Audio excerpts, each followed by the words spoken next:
News Andhra.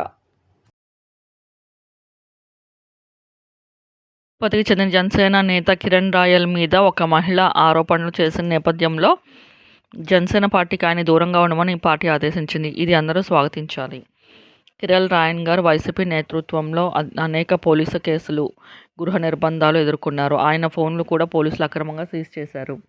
ఆ ఫోన్లలో ఉన్న డేటా వైసీపీ నేతలకు చెందిందని బహిరంగానే కిరణ్ రాయల్ గారు ఆరోపించి దాని మీద న్యాయ పోరాటం కూడా చేస్తున్నారు. ఆ డేటాని మార్ఫింగ్ చేసి తప్పుడు ఫోటోలు, వీడియోలు ఎన్నైనా సృష్టించొచ్చు. అధినేత మీద ప్రత్యర్థి పార్టీల నుండి ఎవరు మాట్లాడినా కిరణ్ రాయల్ ప్రెస్ మీట్ పెట్టేవారు. ఈ మధ్యలో లోకేష్ని డిప్యూటీ సీఎం చేయాలని టీడీపీ వారు మాట్లాడితే కిరణ్ రాయల్ ప్రెస్ మీట్ పెట్టారు. జనసేన నుండి ఈయన ఒక్కరే మాట్లాడారు.